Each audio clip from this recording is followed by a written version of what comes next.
Yeah, except it's in Portland, man. We're a Washington State show, and we jokingly say Portland's dead to us, but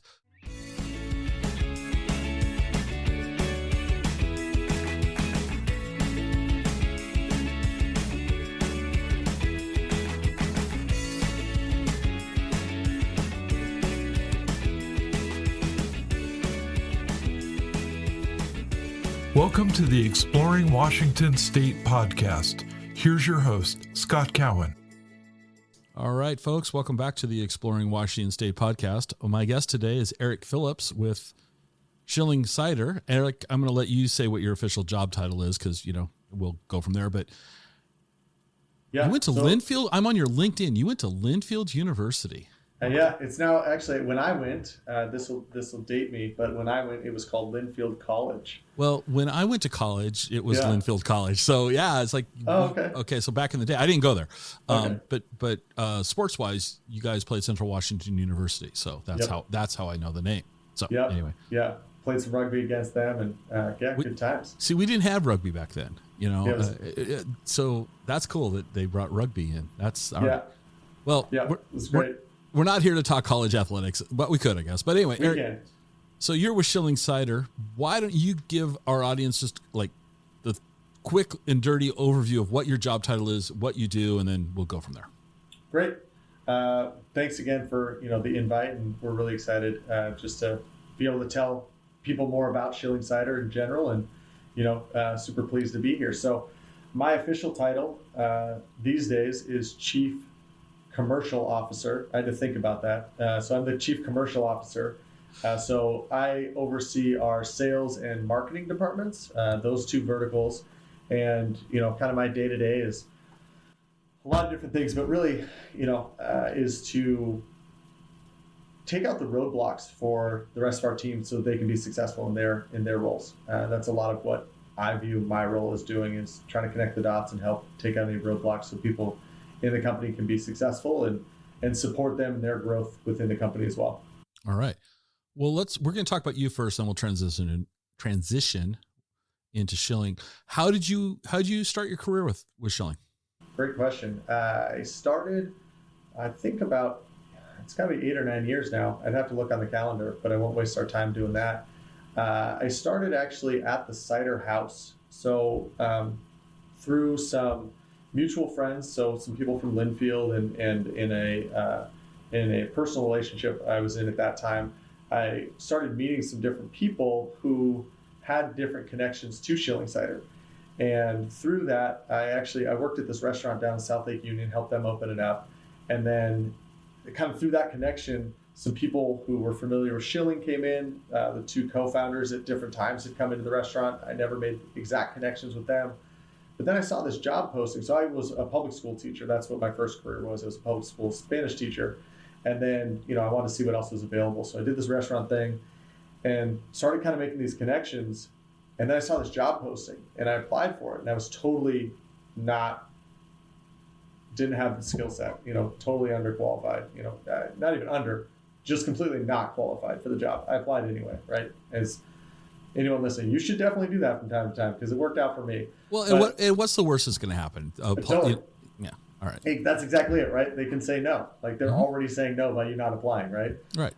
So I applied for this job and it was for an assistant cider maker position. And I had made cider on my own with my college roommate and after college.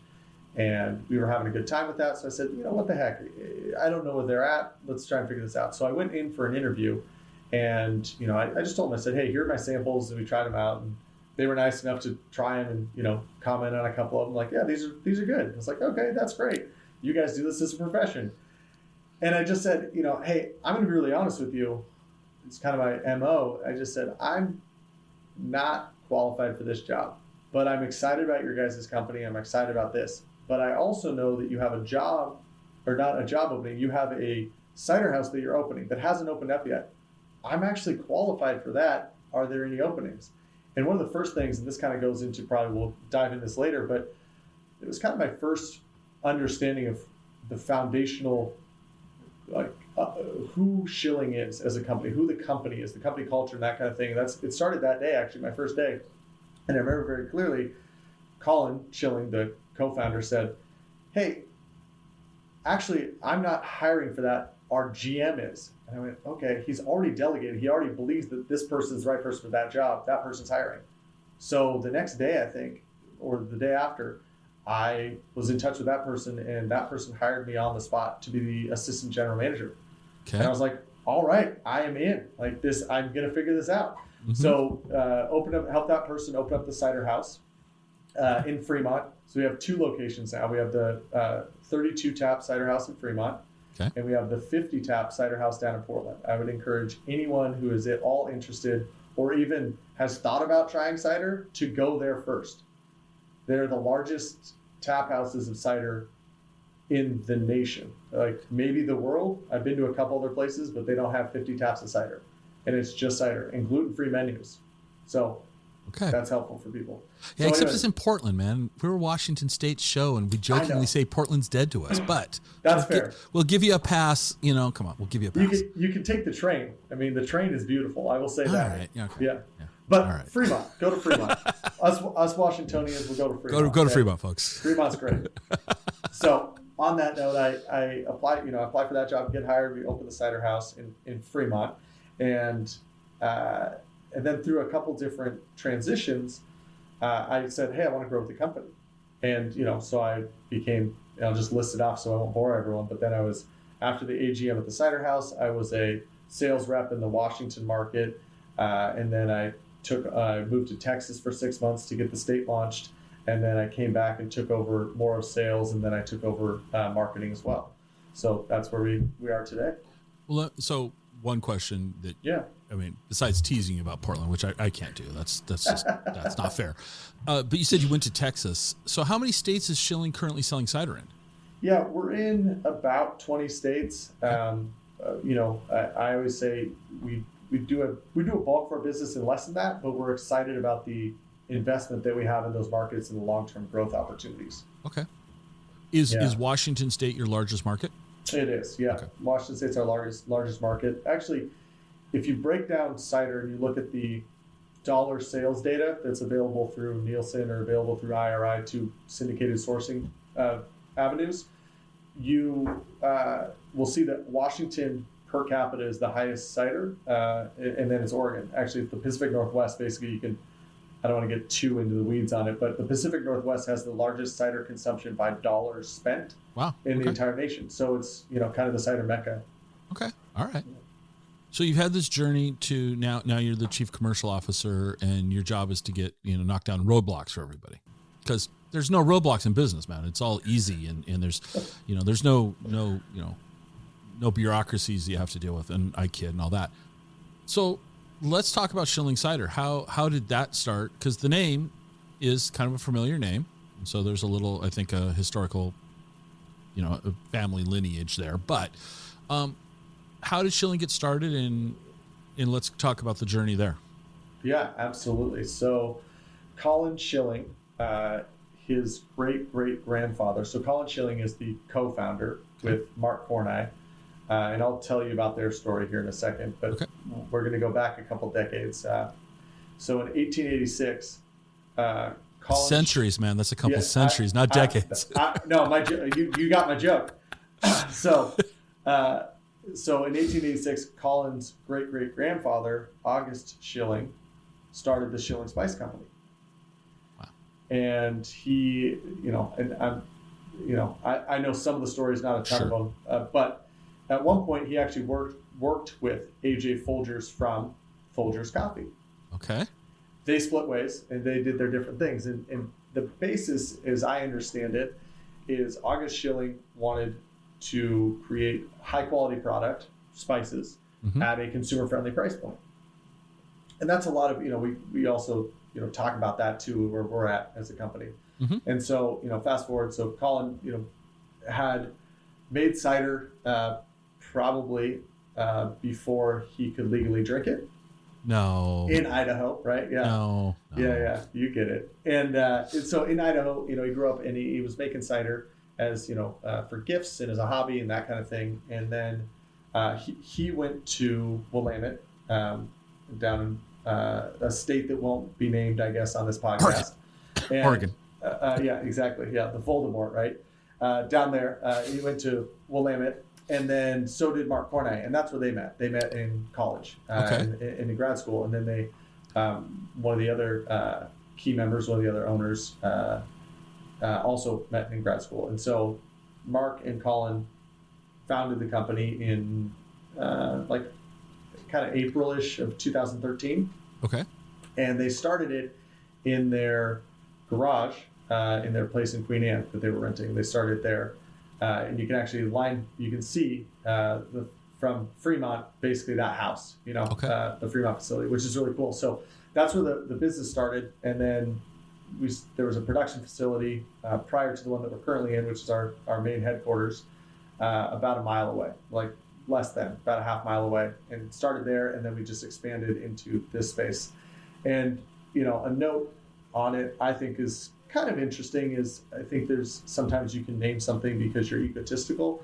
The reason that it was Schilling Cider at that point, because the name in grocery was familiar, and there was an easy route to market, and Colin would be the first one to tell you, he's like, dude, if we did it again, I would not put my name on it. But here we are, and we're excited about it. And I think it's, again, a testament to who we are as a company and what we're doing. So, well, it's interesting you say that though, because there is that, you hear the name and you're like, I know that there's something rattling around in my brain, and I don't know what it was. And then I was like, oh, okay. So there actually was a family connection going way back. Yeah, and it's kind of interesting because you talk with a certain generation, right? And they are very familiar with the Schilling spices, and then other people, you get a blank stare and you go McCormick, and they go, oh, and well, Schilling sold to McCormick, and they actually kept that red that's known as Schilling Red. Right. Yeah. So what you said, the three that we'll call the three guys all met at college. So did they start this company without any real work experience, real business experience prior to starting this company? So I left out a probably important portion there on two fronts. One is, so there are four of us. I am thankfully included in that conversation. I joined about 6 months after the third person, Ian. And in a very different role, but they worked at some corporate jobs, which I will not badmouth, but ones that we would most be familiar with. Sure. And then were very tired of that and recognized that this was not a path forward for them. So they had worked for, a finite amount of time, and then basically said, hey, this is what we went to grad school for, entrepreneurial business, sustainable business. Let's take a crack at it. And then with some convincing, so Mark and Colin co-founded it, and then with some convincing, they looped in Ian, one of the other guys, and pulled him out of his corporate, cushy job, and then, I worked my way into the equation over time. So it's the reason I'm asking is it's always interesting to me what the path is that people take to get to entrepreneurship, and I would have been a little surprised, frankly, if they wouldn't have done some time in corporate. It's almost some time like it was a finite sentence or something But yeah, I mean, I think people that really understand that, this corporate gig, sure, salary's nice, bennies are great, and it's not, I'm not getting anything emotional. Yeah. And so I'd rather go and work, because I'm sure these guys are only working part-time now. They probably only work on Tuesdays for a couple of hours. They're probably, you guys are all probably working, one of my friends, and he didn't originate this saying, but, somebody goes, oh yeah, I've got I work, 9 to 5, Monday through Friday. And he popped up and goes, yeah, I remember my first part-time job, So, so we started this in 2013. Yep. So you're on your way to a decade. Yeah. Okay. And you've moved a couple of times. So you're okay. So the facility that you're in now, how big a facility are you guys in from a production standpoint? Yeah. Well, from a production standpoint, technically speaking, we talk about certain things. We talk about it in certain ways for certain people, and you get it, right?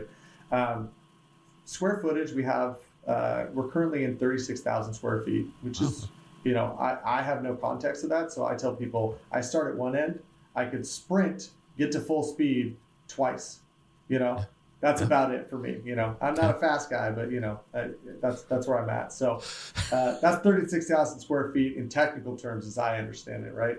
Right. And then we're actually getting the back of the building in later this year in a couple months. And we'll have access to that. And that's about almost 90,000 square feet. Yeah. So some big expansion happening this year. We're really excited about it.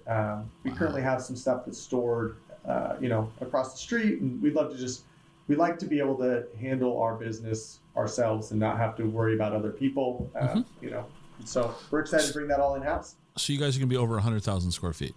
Yeah. Yeah. That's a lot of square footage. Yeah. Yeah. Okay. I don't know the technical sprinting equation to that one, but I'll let you know. I'll follow up with you when we get that backspace. I think they call that a half marathon. Yeah. Yeah. That's a lot of, well, I used to work. So in the 90s, I worked at Starbucks corporate. Okay. So the Starbucks Center down in Soto, right? And that building, each of those floors is 110,000 square feet. So I've got pretty good context of that's a lot of square footage, man. That's wow. Okay. Yeah. Yeah, it'll be exciting. And, with that expansion comes more tanks. We're trying, really, as we've expanded, I think there's an important conversation because I think that, sometimes you can be not associated as a craft brand. Well, you can expand sustainably and still maintain those craft roots. And it's not even maintain, it's perpetuate. It's, proselytize, if you will, like talk about it, and that's the exciting thing about us is, we're still doing the same thing, but better and just a little bit bigger, Right. Yeah. You guys got a pretty extensive line of products, and we're going to talk product, of course. So I trust you. Yeah, we'll get there. I'm watching. I'm on your website, and it's kind of scrolling by, which is catching my eye sometimes. Like, okay, so I'm gonna move that so it doesn't keep scratching. Okay.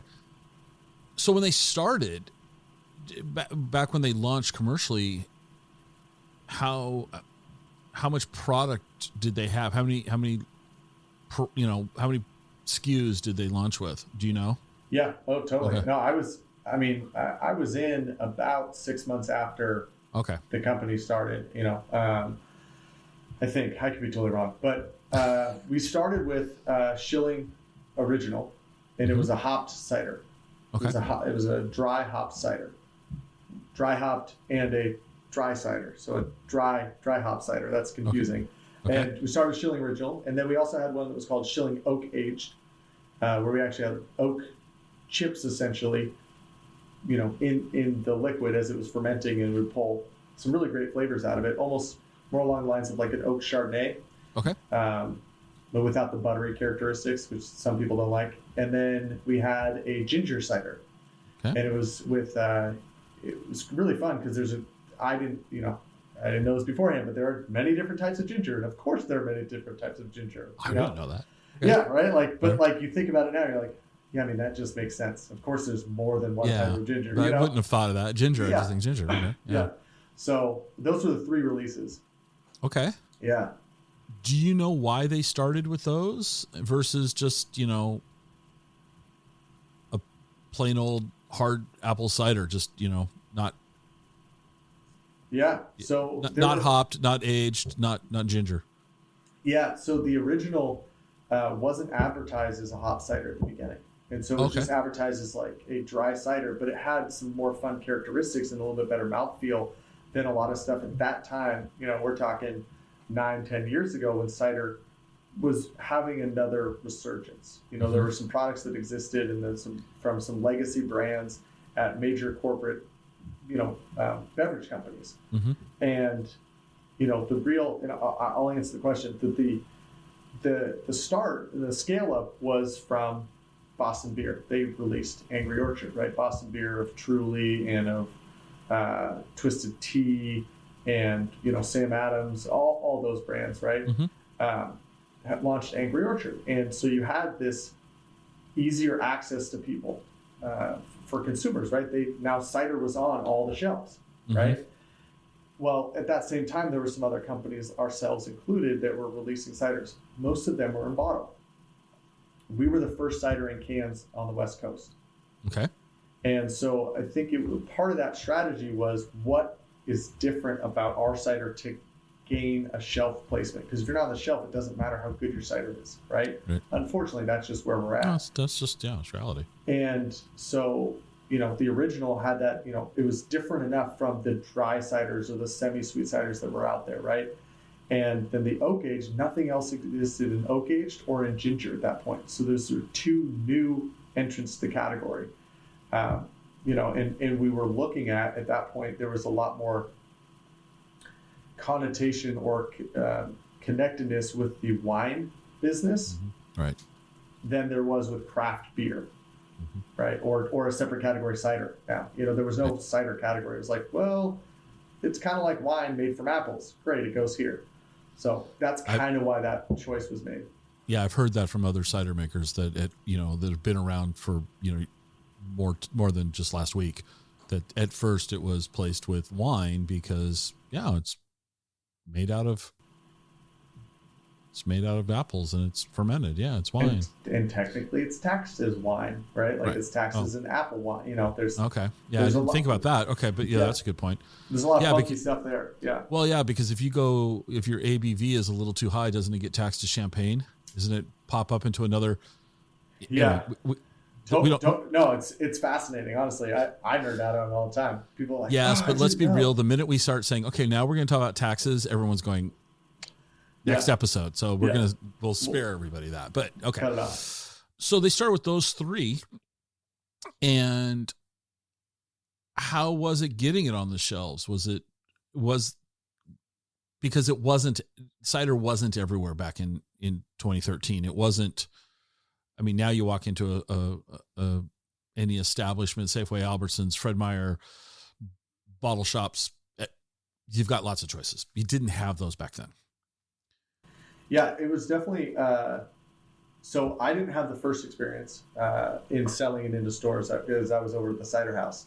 I can tell you that there's definitely at that point, and there still obviously exists to a much greater degree through education and thankfully consumers putting their dollars there, a very interested contingent, like a group of people who were just super pumped on cider.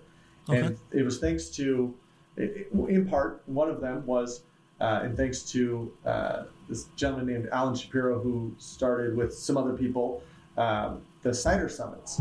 And in Seattle, so there's 4 a year. There's one in Seattle. There's one in the a large city in a state that will not be named, one in the Bay Area, and then one in Chicago. Okay. And I'd recommend if people are excited about cider to check those out. So when we opened the cider house, right, there was a line around the block. There was a literal line for a block of people waiting to get in because it coincided with the cider summit happening. Oh, okay. And we did that intentionally, obviously. Yeah, that makes sense. No, that makes sense. So, there was a group of people that were excited about it. And then there were people that were vocal about, getting cider in stores, having more access to it. At the beginning, it was trying to figure out where cider goes. Then it was trying to figure out, well, we already have a cider, we don't need two. It's like, okay. So there was an education piece there that needed to happen. So thankfully, there were some, stores like PCC and Whole Foods and Met Market, some local stores and the Red Apples and the Northwest Grocers were open to it, right? They had availability. They were willing to create space on their shelves for cider. Then once we got some traction there, we were very lucky and I think the harder you work, the luckier you get. But we were able to get into some Kroger banners, being QFC and Fred Meyer. And once that started to pick up momentum. And then cider had created a space that was dedicated to its, craft on the shelf. Did you start canning immediately? So you guys launched with cans? Absolutely, yeah. That's kind of So we were the first on the West Coast to launching cans, and that had its own hurdles, obviously, right? Well, from what I've been told, I mean, I've heard there's some challenges with canning and cider, but okay. So you guys started. So I think the thing is that I think a lot of ciders at first, and this is just my interpretation, a lot of them were in glass. So, well, we'll put it next to wine. Not that beer doesn't come in glasses, but beer's got cans. And the minute you put it in cans, now all of a sudden they're like, well, we can put it next to beer. And I wonder if that made it for the layman who's grabbing a 6-pack on Friday night. Well, let's try this out, versus, I'm not into wine, so I'm not going to go even look at what's this cider stuff over next to the Chardonnays because I don't drink wine, so I don't care. Yeah. But if I'm, walking through Safeway, I might grab a 6-pack of these cans. I might even think they're beer, for example. I might just quickly grab and make a mistake and go, oh, this is really cool. So. Yeah, you're absolutely right. And a couple of reasons we went into cans, and one of them, the main one, was being sustainability, right? That aluminum is almost, not infinitely, but very, very recyclable, and it takes less energy than glass. It also weighs less for shipping. Right? So there's a lot of, important reasons for going to cans. It also holds up better in cans, despite what people, their myths that they hold to be truths. The degradation from light, just the same as beer, it happens the same way in cider and glass. I'm not saying that happens overnight or it's bad to put in glass. I'm not saying that. I'm saying that you are UV protected in a different way than you are in glass, right? And there's also, how do you differentiate yourself, right, from what's happening? And actually, I'm not gonna lie, like it hurt us in the beginning being in cans. Like it was not like it accelerated our growth because we were in cans. That was another battle that we had to fight, another conversation we had to have, another way to convince them of, hey, actually cans have a higher quality than glass. So we really had to educate, and we had to educate for literally years on why, right? Probably up until about 5 years ago. Oh, okay. Yeah. Now you start with 3. What's the company's, I'm not asking you to give away company secrets here, but how does the company go about deciding how to bring a new cider to market? What's that creative process like? Yeah, a couple different ways. And I think it's evolved over time, obviously, where before it was, throwing spaghetti at the wall and see what sticks. But now it's, I think we have a little bit better process in place, and I like to think so. At least we've worked to, incorporate that into our growth and our scalability. One really fun thing is the cider houses are a data center, essentially, right? I mean, if you think about it, you go in, what sells the best? Okay, well, the other thing that's really cool about the cider houses is we have our tabs. We don't have all the tabs. Right. One of the really big things that we're proponents for is growing cider as a whole category. Because if they win, we win. And if we win, they win, right? There's just all boats rise, right? And so looking at the cider houses, we'll put something on, or someone else will have something on that sells like crazy. Now we can go in and be like, all right, great. Let's investigate that. Let's learn more about that. Why are people drinking that? And so that's a good starting point for us. So, and then outside of that, we'll look at data, but data's like taxes. No one wants to hear about that. Right. So one of the questions I love to ask people, and you're probably going to hate it at first, but I think you'll play along. You had to have a flop somewhere. Oh yeah. Oh yeah. So what were some of those flops? And I asked that not to be, I think we learned from it when we're like, well, I thought this, jalapeno and coffee blend would be good. I was, you did tell me we talked about coffee.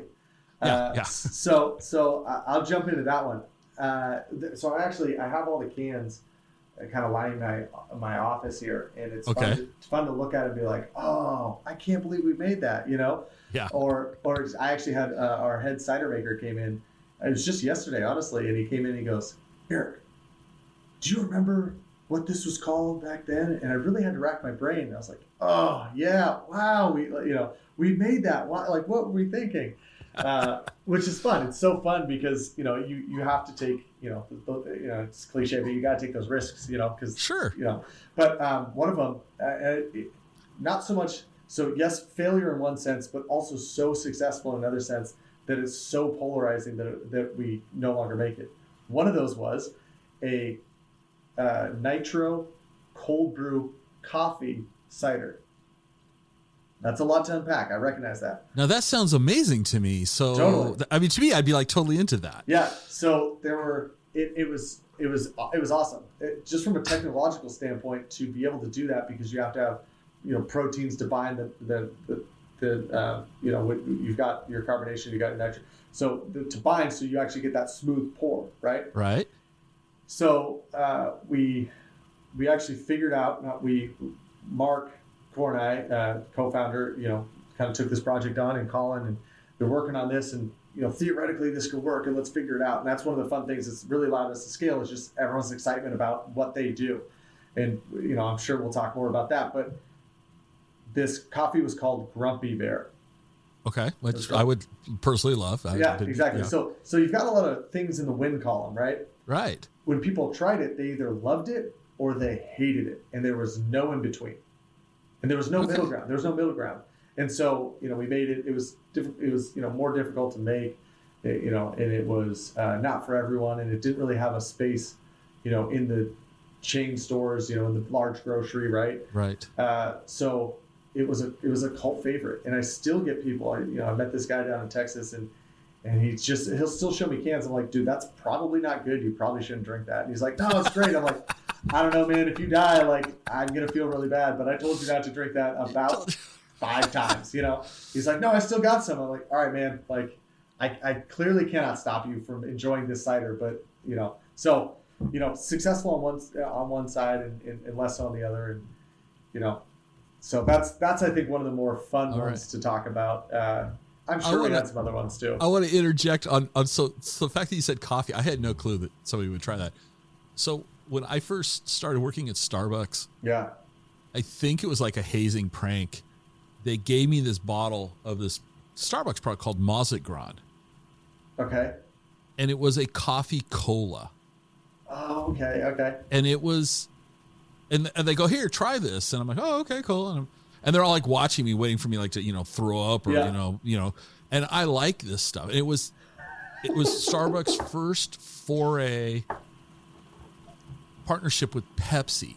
Okay. And so they made this African inspired, I can't remember the whole story. Anyway, the bottom line was it was either you liked it or you hated it. Yeah. And I would find, this people were selling it on eBay. Oh yeah. Yeah. It had this cult, it was just bizarre. So it kind of sounds like a very similar path to what you guys are trying with coffee and cider. That's okay. Yeah. We made one on draft that was actually 2 other really fun ones, and who knows what we'll do long term. The sky's the limit sometimes, but we made a chocolate nitro cider. Okay. So it had, I believe, don't quote me on this, but I believe it had Theo chocolate in it, because we're just down the street in the great Fremont neighborhood, right? I'm plugging Washington more because I've been chastised. Yeah, I got you. And then we also had we made a sriracha lime cider. And it was actual bottles of sriracha in there blended in with the cider. And I think I can't remember. It was fun. It was good enough. Some people loved it. They would come in and get full 16-ounce pints and get another pint. And I was like, I don't know how they're doing this. And that was I swear to you, they get growlers of it to go. And we had it on draft for forever, until several years ago. But it was a sriracha lime cider, and people loved it. And they're like, oh yeah, it's like a spicy nacho. Like, I don't know, man, you do you, but yeah, I mean, see, okay, I'm geeking out thinking the coffee thing sounds good, and and I'm kind of making faces with the sriracha lime. So let's be real, but to each their own, I guess. To each their own, yeah. So how do you guys nowadays? What's the process? I mean, you've got all this data coming in from the tap rooms. I get that, but so let's just arbitrarily assign a new product you're going to do. I'm just going to make up stuff. A blackberry infused cider. Let's just decide that. Yeah.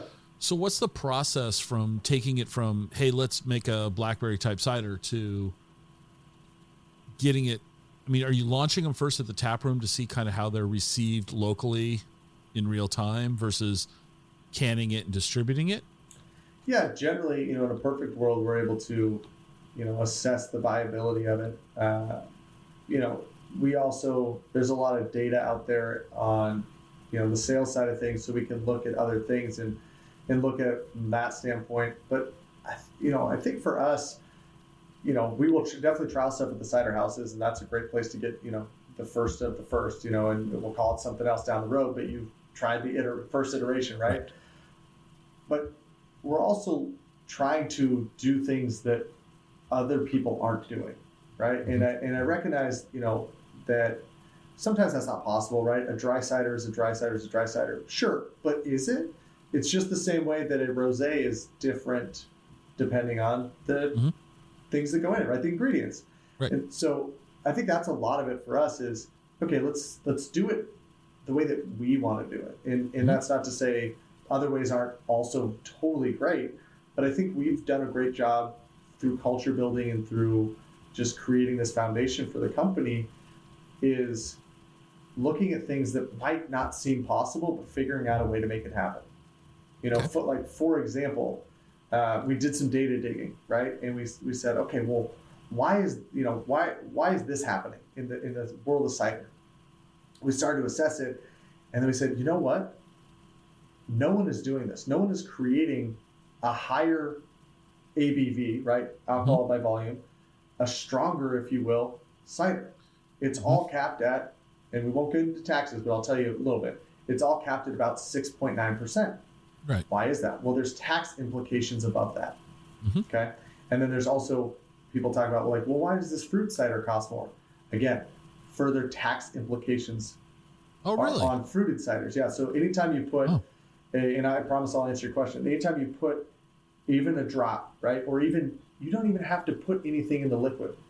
Just alluding to there being a fruit other than apple or pear, right? So cider or perry, right, as it's called, you are in a different tax bracket.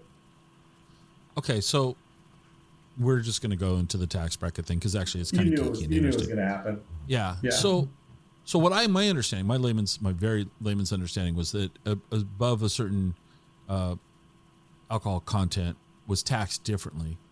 I've never heard that fruit increased taxes. Can you, other than just because they want to, but why is that? Honestly, a lot of these cider laws they come from wine, right? Well, I will say this, there are not specific cider laws necessarily. They're all based on wine laws. And so you are taxed as a fruit wine if you put fruit other than apple or pear into a cider. And it's just archaic laws. And there's reasons to change it, there's reasons not to change it, right? It keeps some people out of the category, it allows other people to be in the category, right? You can think about large corporations versus craft players, etc. So circling back, because I think this will tag in here, is if you go above 6.9%, it's again a different tax bracket, right? Well, you also cannot put cider, this is about 2 years ago, you couldn't put cider over 6.9% in a 12-ounce can. You could put it in a 375 milliliter, a 500 milliliter, or a 750 milliliter, right? So wine sizes that wines come in, right? Right. So we looked at it and we said, you talked about how do we invent new items? How do you come up with new items? We looked at it and we said, okay, we want to create a higher ABV cider, but you can't go above 6.9. Otherwise, you're going to go into this tax bracket. We're not interested in going into glass, right? Because at the very beginning, we founded the company on aluminum. Right. So we found sourcing for a 375 milliliter can. And for those who aren't in the beverage world, that's about 12.6, 12.7 ounces. Okay. So if you put a can right next to a 12-ounce can right next to a 375 can, you'd have to put them right next to each other to notice the difference in height. Okay. Now the diameter is not different. Okay. So the circumference of it is not different, just the height. Okay. Okay. So that bodes well for packaging, right? Cardboard around it, because you're not going wider, you're just going a little bit taller. You can solve for that. So when we're coming out with this, we went, okay, we got it. We found 375 ounce cans that can be printed. We don't put wraps on our cans, wraps being plastic, because you see a lot of those come out and you're like, oh, this is a new release, it's got plastic wrap on it. That's great, except for that now you've taken an infinitely recyclable item and you cannot recycle it. You have to remove the plastic. And it's about 1% if you're taking, again, the data is close, it's not completely accurate, but about 1% if you have flawed, basically aluminum content in your recycling, it ruins that entire batch. Okay. Right? So people are going to put those cans into recycling and now you've ruined it. Right? That's the whole sustainability. It's the same thing with stickers. Eventually they're going to invent stickers that are recyclable and we'll be able to do that. We don't have that yet. Okay. Right? And so when people are, and it's great, sure, but I think it's not great because you've taken a product that's recyclable by putting a plastic wrap around it, and you no longer can recycle that product. So I'm on your website and it's scrolling, cans are scrolling past me. Yeah. Right. They're great, and right? Yeah. I like the artwork and we'll get to the artwork, but one of them, of course, it's not going to scroll past me now, but I see a couple of them with the higher, the Excelsiors with the higher. Yeah. Those cans on the website don't look any taller. So am I missing? So is this just for artwork purposes? No. So about a year ago, right? About a year or less ago, the law changed. So we started it. We found 375 cans. I'll speed this one up. We found those 375 cans. We made this higher ABV cider, which was the original Imperial cider. So we were the first Imperial cider in a can, as far as I know, in the nation. Okay. Now, obviously, we've had a lot of people follow us because they looked at it. And this thing is, no pun intended, right? If you look at the can, Excelsior is space themed. It's a rocket ship. Like it is like, as they say, it's going outer space. It's crazy. And so, right now, actually, it's I don't want to turn people away from it. You should definitely buy it because it's an incredible product. And you should also support other people. But like, if you've never tried it, try it. It is now the top 5 6-pack in the entire Pacific Northwest. Really? So we're talking about Corona level in sales. Wow. I mean, it's incredible. So we're super excited about that. And we don't even have a lot of distribution on it to the degree to which we will. So if you don't find it now, give us a couple months. We're working on it for you. So we created that. Then the law changed, right? So then the law changed for the 375s, and it went, 375, 12.7 ounce, right? Slightly taller cans to 12 ounce. Okay. That allowed other people to enter the category. Great. Competition is healthy. That's important, right? And so you can look out there and you can know that Schilling started that category, the Imperial category, and everyone else has followed suit. And they're smart too, right? They looked at the data and they saw how successful it was. Now we've created a brand family, right? We're the first ones to create an Imperial brand family, right? So if casual beer drinkers out there, think about Voodoo Ranger from New Belgium, right? They created a brand family around that, or the Thing series, the Hayes Little Thing from Sierra Nevada, or from a state that won't be named on the east side of the state, right? Deschutes, they have their Fresh series, right? And they've created these series around them. And so we created the Excelsior series. Excelsior meaning ever upward, right? Right. So the connotation of the ABV, it's also super fun to say. Like, you can't tell me I'm wrong on that. And Stan Lee, right? I mean, come on. So you mentioned Imperial. Why? Help me out here. Why is that? What's that? So Imperial connotates a double of the standard, right? ABV, and it also means things different in beer. If you're looking at a double IPA, you're looking at double the hops, double the malt. So you've increased the alcohol content through fermentation. Okay. And that's actually, we are sourcing bitter, sweet, bitter, sharp apples from where they originated, right? For this, so you get that tannin mouthfeel, right? So we've tried it. We blind taste tested this next to some amazing ciders that are, $25 to $30 a bottle. And people are like, they'll choose Excelsior, or they'll say, hey, you know what? This one is almost as good. What is this? Well, it costs you $2 instead of 20, right? For the same amount of liquid. Let's talk about your cans for a second. Yeah. So are you guys printing the cans? Are you buying the blanks and printing them in-house, or do you buy them printed from somewhere else? Yeah. So there's 2 companies mainly that do all aluminum beverage can printing. There's crown and there's ball. And ball from your ball, you will recognize them, right? And if you look on the cans, you actually see a little crown, or it says ball in cursive on every single can. It's always fun to see who makes your cans.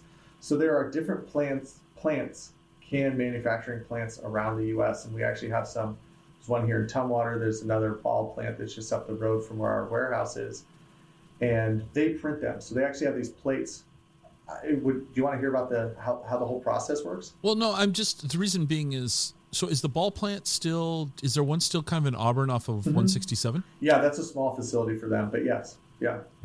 I used to, long time ago, had to go in there for work purposes. Okay. And it's really noisy when a forklift knocks over a stack. Have you been in there? I've not been in that facility, but I know what stacked cans look like, and I know what that sounds like. This guy turned his pallet, he was driving his forklift, and he had it stacked up, and he turned it too, and he knocked. I mean, I don't know if I've ever been in a noisier place when all that fell apart. Yeah. So you're ordering those from, we'll just say ball, whatever. So they're doing the printing, so you guys don't have to do that. Yeah, and there's actually, it's really interesting. I think this is actually fascinating. It's kind of like how the world works, right? And how how it's made, So we create the artwork, right, on the template, digitally, and we do all that in house. And so it's this is not I'm not trying to shout out for myself, but a lot of that kind of comes from my head in our design team, right? I'll say, hey, I'm thinking about this, and the draft and the space helmet and that kind of stuff. So it's just super exciting, to be a part of that. It's what I love coming to work for. Sure. And so we'll create that digitally, put that on a template, and there's actually a facility in Washington, in the great state of Washington, that people fly into, right? They'll fly from all over the U.S., and they'll do a pilot can. And the reason they do a pilot can is to work out all the kinks. Sure. So they'll actually print 1, 2, 3, and you'll be able to see it. I don't know if listeners will be able to see it, but this is actually a brand new product that'll be coming out. Excelsior Red Glow. So this you'll see the top of this portion, right? You have the 12-ounce normal, and this is actually printed on a 16-ounce template. So you've got this just bare aluminum at the top, right? Right. So you go to that facility and they print those cans, and you can look at the colors. You say that color is not right, and once you finalize that, they have they plate it basically. They put the ink in, they do all that, and now you've got this plate that goes to ball or crown, and you have agreed on the colors. You agreed on the pressures that plate puts on that can, right? And now you've got the perfect can, and you can see what it looks like when it wraps and touches in the back, so there's continuity there. I think it's fascinating. It is fascinating, and it's maddening when you're trying to put something together and it doesn't line up right. Yeah. So, all right, let's not put the clutch in all the way and grind my gears a little bit here. Sure. Let's talk about the Excelsior line, because I'm getting a kick out of the cans as they scroll by, and you kind of teased another one coming. So I guess you can share more about that. Absolutely. So let's do this. What's on the horizon for you guys, new product wise, that you can disclose? Oh, I'm an open book, man. First of all. Yeah. I'm pretty. I don't want to put you on the spot. No. I'm okay. Is anyone who gets to work with me or has the whatever you want to say, I work with, they'll know. They know. Okay. All right. So the fun thing is we started with Excelsior, right? It's the first imperial cider in a can in the nation, right? Right. And now we've got a lot of people who have noticed, and we already had put into motion. After it launched, we said, okay, where do we need to go with this line? Like, this is incredible. Let's build a brand. Let's build a family of giraffes, right? Let's put some space helmets on them. Let's send them in outer space, right? Okay. How do we differentiate? Why is it important? What's the benefit for, the consumer, right? Like, it's not just to innovate, but let's do it right. And so, we created this cider that is just a really high ABV, good tasting, just apple forward cider that didn't exist. And then we said, okay, what have we done well in the past? We've done fruited ciders pretty well, Okay. Okay, well, let's investigate that. Where's a gap in the portfolio? Also, why would someone just want a fruited version? Like, I don't want to release Excelsior at the same ABV, right? Like that's a waste of your time, right? Okay. And I don't want to waste the consumer's time. So instead of saying, okay, well, all the Excelsior items are going to be the same ABV, right? Let's let someone else play that game. That's not interesting to us. Let's kick it up. Like let's turn it to, we didn't turn it to 11. That'd be a hot cider, right? But we turned it up to 9.1%. Right. 9.1. So now you look at it and you say, okay, well, first of all, if you're drinking Excelsior, you're in it for the experience, right? And I'm not advocating for drinking, right? Right. You know, you do you. I respect that. But if you're getting a 9.1 cider, you have a goal in mind, right? You are on a journey, right? Yes. And you are going to take that rocket ship there. And we're just going to help put some fuel in the tank, right? So 9.1 cider, mango, right? So that's what we did. So we released Excelsior Mango, 9.1. And the fun thing is I really like it because myself and like a couple of the people, we write the stories on the cans, you know, so it's like I get to, instead of just being, you know, in data all day, that's my creative outlet. You know, they still let me do it. We're going to hire up for it now. And I'll be sad to, you know, let that go, but it's important. Maybe you should apply for that job. Yeah, I should. You know what? I'll tell our head of marketing that I want it. Yeah. So, you know, and so now the next one, right, which I think is what people are probably more interested in than me babbling, is we want to release something else, but we didn't just want to say, you know what, I'm going to launch this cider and we're just going to put a different fruit in it. We're going to keep it the same ABV. Again, not interesting, right? Right. I want people to expect whatever Schilling's doing, it's worth checking out. You know, like, sure, we can make another, and I'm not knocking IPAs. We can make another IPA for a beer company, right? And we could throw different hops in it. It's not interesting. Let's do something that really changes things, you know? So that higher ABV and fruit for mango. Now what we've done is we've actually, people should look this up if they're listening, right? Multitask. Don't do it while you're driving. Do it afterward. Make a mental note. So if you crack open an apple, right, on the inside, it's pretty much all the same color, right? It's kind of like that white color, right, if you will. We've known about it for a while, but we weren't sure how to do it. So it was kind of something we thought about for a really long time. It's like, oh, wouldn't it be cool if? And now that if is a reality. You crack these apples, they're called red flesh apples, okay? You crack them open, well, you're familiar, and you look on the inside, and it's actually red. It's red on the inside. Like, that's crazy. You know, when people look at that, you look it up on the internet, and you go, nah, there's no way. And then you start to research, you're like, oh my goodness, there's actual red. It's real. Yeah, it's real. So you think about it, right?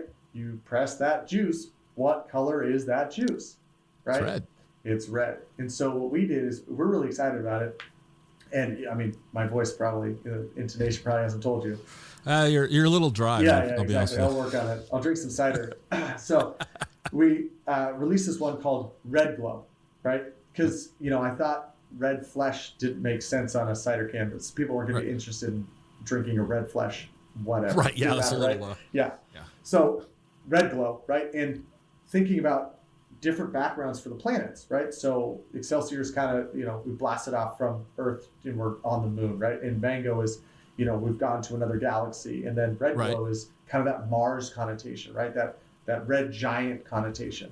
And so we actually we've sourced from a local Washington-based company out in Yakima Valley, these red flesh apples, right? And they're called Lucy Glow apples.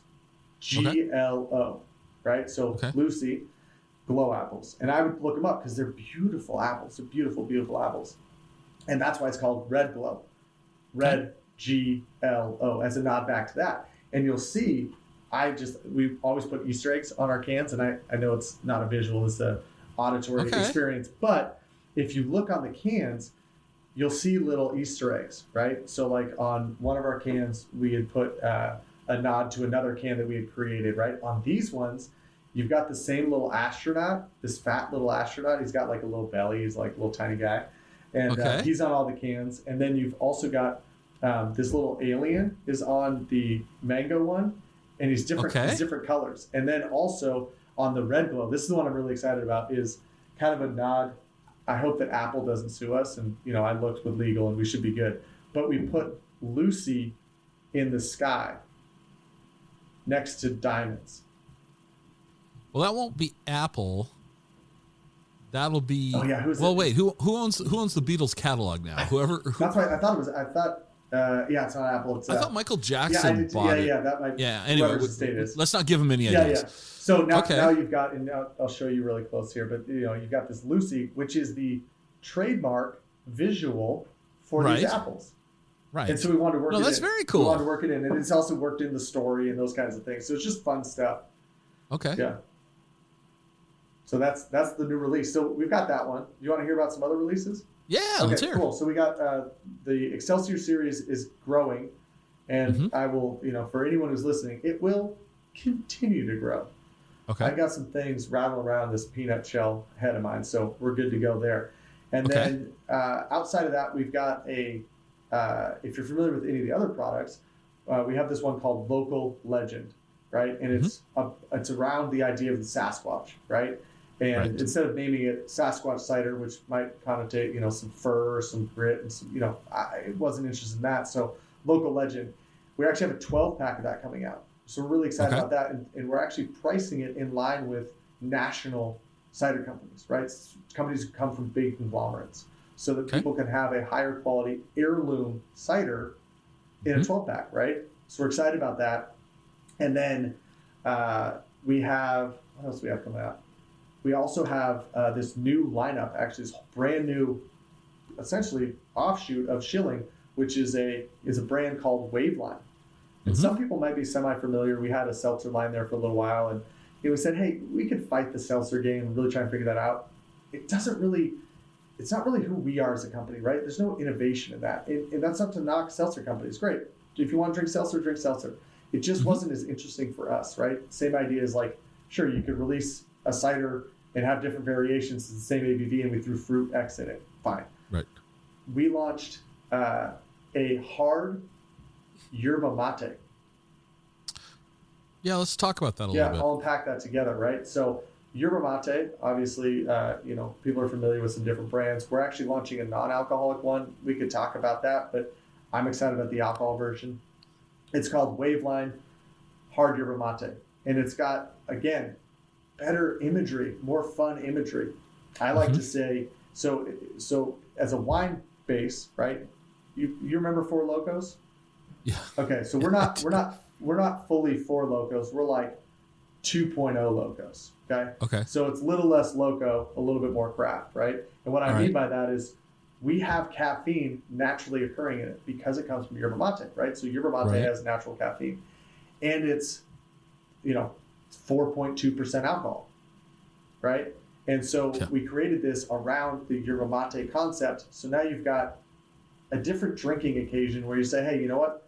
I've had some drinks. Yeah, maybe switch to water. That's a great call if you're driving. Stop drinking, sober up, don't drive buzz, right? Absolutely. Right. But if you're like, hey, I'm going to save space. I'm going to be here all night. I want to keep going.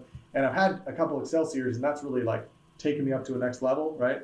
I'm out in space somewhere. You want to come back a little bit? Great. Drink a Waveline. You get a little caffeine boost in there, And that's exciting for us because you cannot legally do that if it's malt-based. If it's a malt-based product, beer, you cannot put caffeine in it. If it's naturally occurring, you cannot put synthetic caffeine in it, right? Which could be derived from oil or whatever, right? Legitimately. But you can if it's naturally occurring. And because it's naturally occurring from the yerba mate, right? The organic yerba mate, boom, done. Well, the thing is, as a can scroll by, the other thing I'm noticing is that it's only a 90-calorie beverage. 100%, yeah. And we can't legally say it's low-cal because But let's be real, it's more low-cal than most ciders are going to be. 100%, yeah, absolutely. Yeah, or most beers. Yeah, absolutely, yeah. And it's exciting. So the tagline that I'm excited about for that one is, you can't say energy, right? Because Red Bull, they kind of have that cornered for legal purposes. You also can't say that legally from an alcohol standpoint, being in an alcohol category. So it's Unleash the Funergy. The Funergy. Right? Okay. Yeah, and just keeping it fun. That's who we are. We like to have a good time. So. Right. But then you're also like, I see what they did there. They can't say it, so they said it. I get it. Right. Well, let me ask you this question. Yeah. ciders are something we don't typically start our mornings with. Americans typically start their mornings with, coffee. Right. And yerba mate, caffeine, coffee, Yep. caffeine. Are you a coffee guy? I have never had a cup of coffee in my life, which is strange to people. I gotta admit, that's a weird one, man. Yeah, my mom's never really had coffee. My dad really enjoys coffee. My girlfriend really enjoys coffee. I get it. It's just not for me. Maybe as I mature, as we, my journey of life, I'll dabble. But yeah. Okay.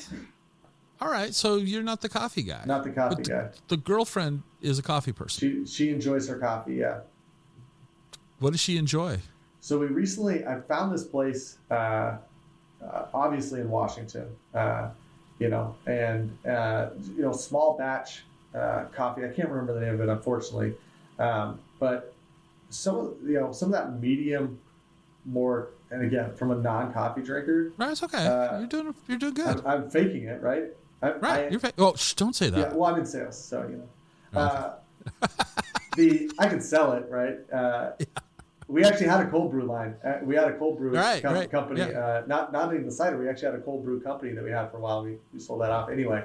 I think she likes the medium roast, more like chocolatey, like deep flavor stuff. Versus like light roast. She'll also do she likes like shots in her coffee when she goes. Which is espresso, right?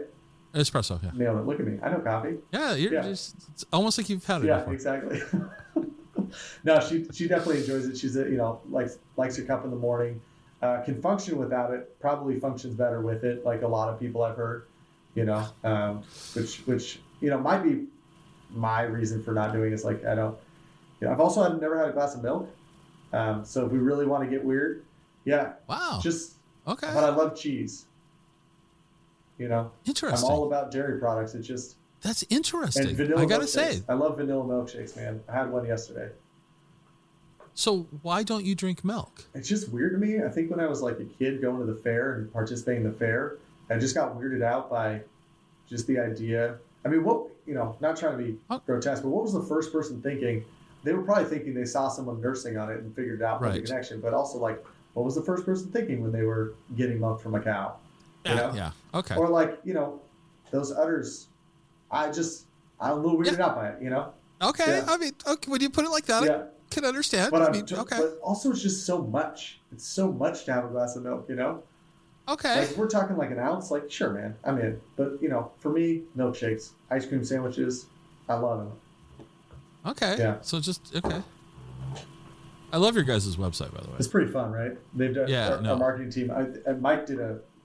Mike Garrett did a revamp of the website, and he's just done a fantastic job. It's fun and interactive, and I love it too because you get to see immediately when you get on the website, you get to see the cans scroll by, and you're like, okay, this is different. Like why, this is a cider company. Like what do they? There's a voice, there's brand recognition. People don't remember. Sometimes they'll be like, oh yeah, my favorite cider. I can't remember the name of it, and I'd be like, well, like.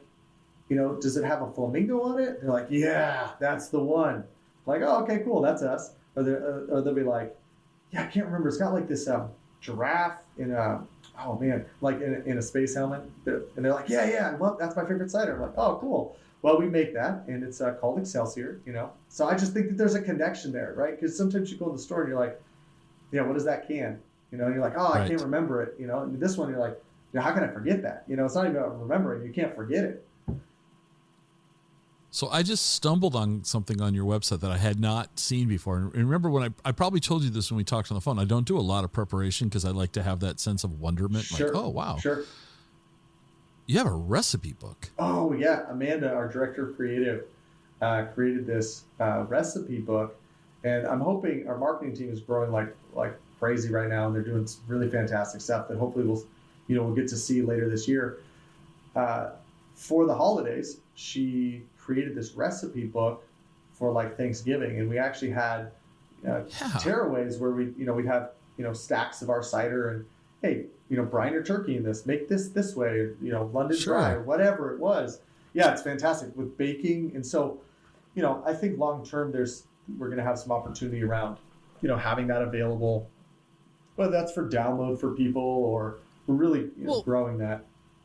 People pair beverages with food all the time, right? And so I'm looking here. You got the Schilling Hard Cider turkey brine, and got a mulled hard cider. That's pretty common. Yeah. But then we've got cider bread with maple butter, caramelized apple mac and cheese. Yeah, I haven't made that one. That one looks interesting.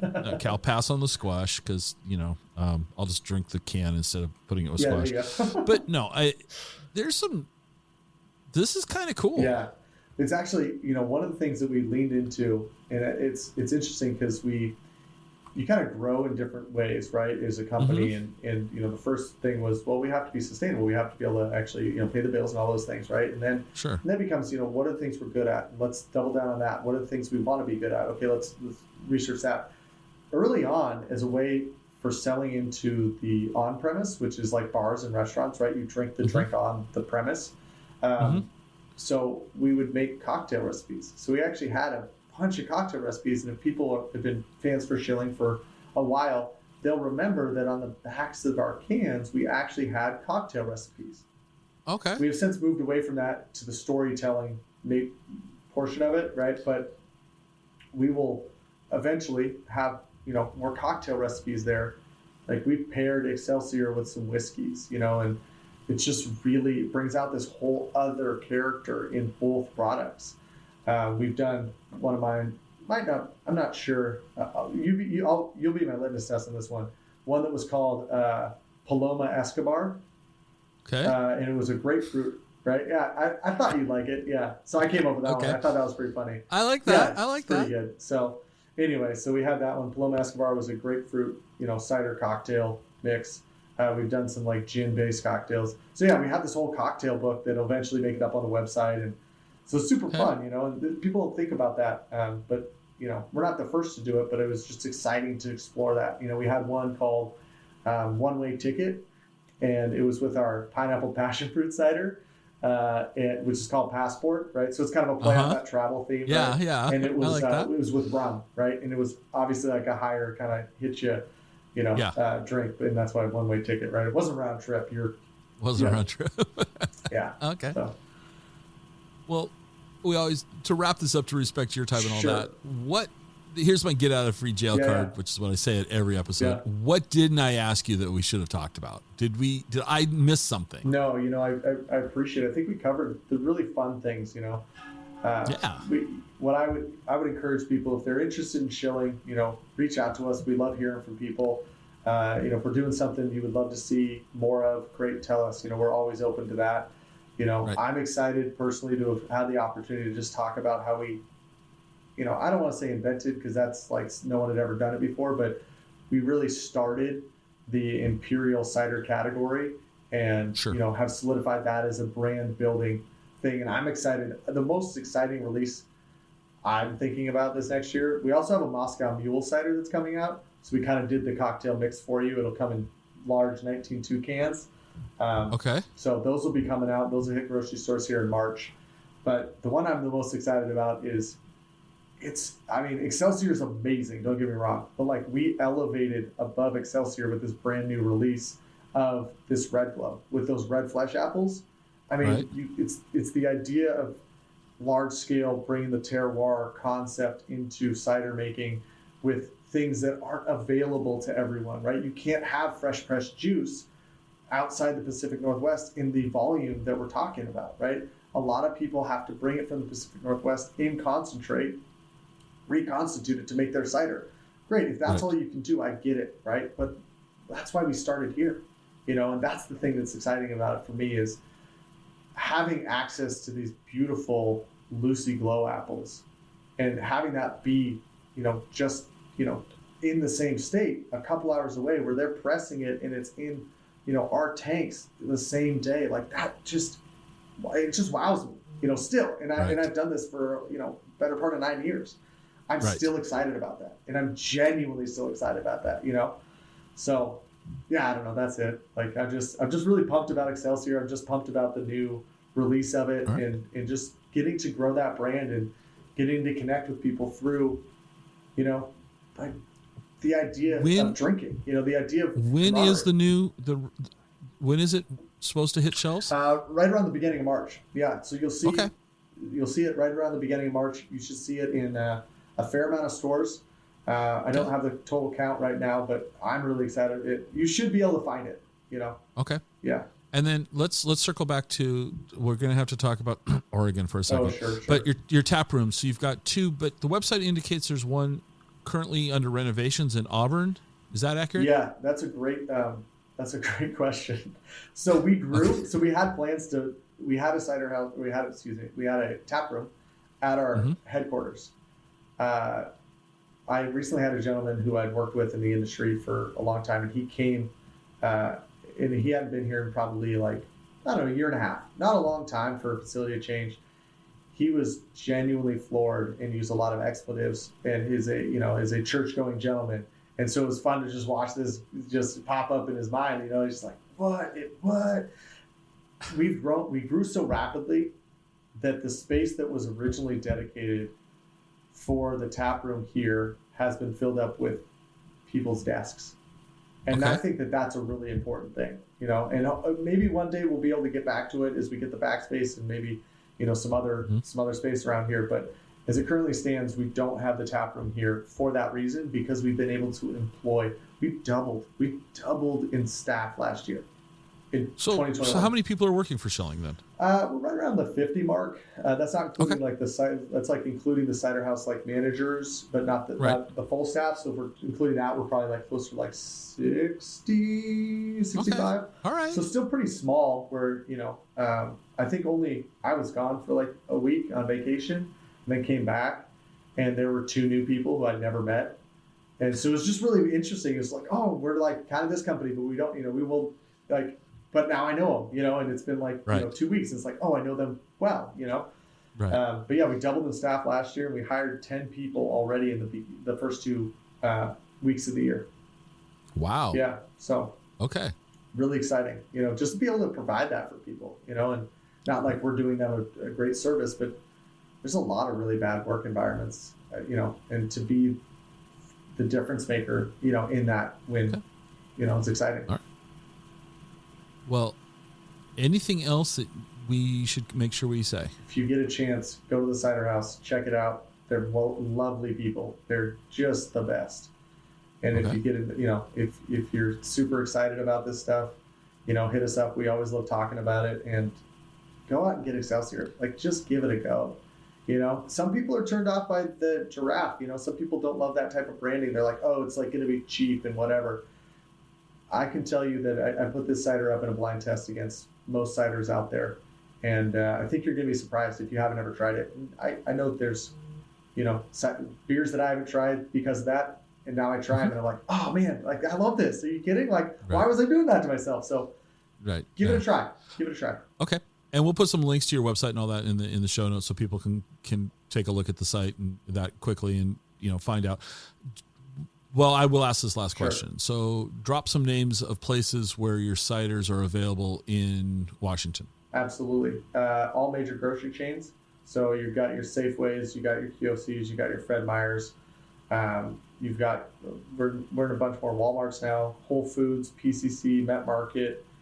Trader Joe's is a great place, especially with our seasonals. Trader Joe's has been awesome for us. Some of your local convenience stores, honestly, if you don't see it, ask for it, because we're working hard out there, and we love any help. Okay. Yeah. All right. Well, I really appreciate you doing this. This was a lot of fun for me, and I'm gonna go. I think I might actually drive to the store today and grab some Excelsior and give it a shot, because I haven't tried it. I'm gonna go check it out. Yeah. Well, let me know. I want your honest feedback. I will. I'll give you some feedback. All right. Awesome, Scott. All right. Take care. Thank you very much. Bye. All right.